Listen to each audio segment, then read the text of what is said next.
Здравейте на всички, казвам се Славчо Динев, собственик на EdgeJob.bg. Днес ще продължим с урок номер 2, а то именно е мотивационно писмо. Как да си направим мотивационно писмо? Да ви кажа честно, това ми е любимото нещо, защото тук много лесно човек може да разбере какъв си, какво представляваш, какви са ти качествата и така нататък, без да се налага да гледаш някаква дълга автобиография. Но сега ще ви обясня малко по-подробно. Като цяло ще започна с началото, какво хората си мислят, като чуват за мотивационно писмо. Когато някой обикновен човек, който пише автобиографии, пуска мотивационни писма, чуе самото мотивационно писмо и той започва да се дразни, и си казва сам, сега трябва да напиша ново мотивационно писмо, трябва да го пратя на друг работодател, трябва да го променя, някои пък даже и не го променят. Всъщност това е много голяма грешка. Между другото, и освен това, че го мислят това нещо, те и мислят по какъв начин да напишат с някакви сложни изречения, някакви дълги слови излияния, да кажем една-две страници, и пускат после мотивационното писмо, като си мислят, че някой работодател ще почне да чете на всичките, примерно 100-200 човека, мотивационните писма едно по едно, вместо да се занимава примерно с работа и да изкара някой лев. Не е така. Всъщност, реално мотивационното писмо трябва да бъде кратко, точно и ясно.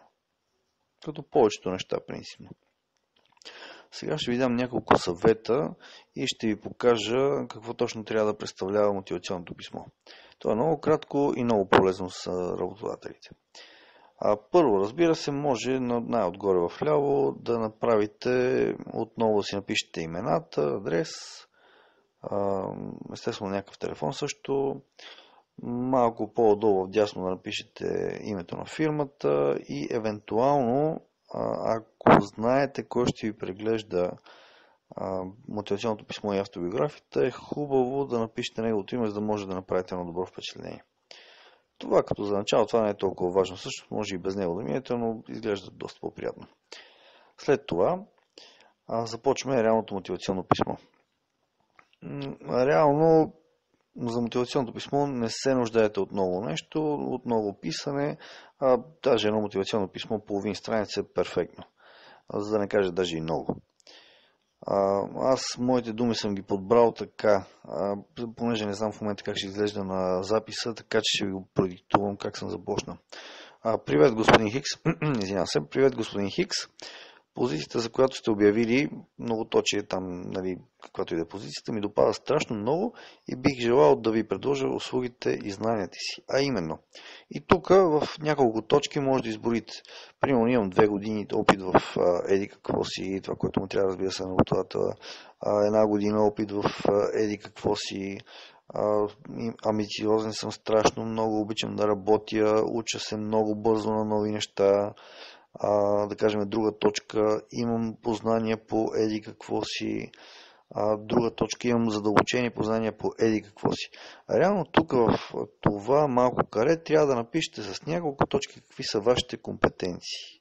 Не е нужно да пишете, аз съм работил 3 години, примерно всеки ден съм ставал сутрин рано, бъркал съм бетон, после съм го излил в кофите, еди какво съм правил, някакви дълги сложни изречения. Не, всъщност никой не го интересува чак толкова много какво сте правили всеки ден и как сте го правили. Те ги интересуват, работодателите ги интересуват опита. Колко години сте имали опит, в какво сте имали опит, какви са специалните неща, които знаете. Разбира се, ако нещо, което знаете повече от другите, още по-хубаво. Но като цяло хората не се интересуват детайлно какво сте правили, а какво наистина вие знаете и какво сте научили. Затова просто в няколко точки пишете кратко, точно и ясно какви са вашите компетенции, в какво сте добър, така че работодател да може да разбере и да види какво аджеба вие можете. Точно това казвам, че ми е любимо и няма нужда да гледам автобиографии, като погледна какво е написал човека, който иска да кандидатства за работа, веднага се ориентирам какъв е. След това пак кратко, точно и ясно, с 1-2 изречения. Това, което аз съм избрал като текст, съм записал следното. Във вашата обява, това е като мотивация, края на мотивационното писмо, просто пишете мотивацията каква е, за да кандидатствате по тази работа.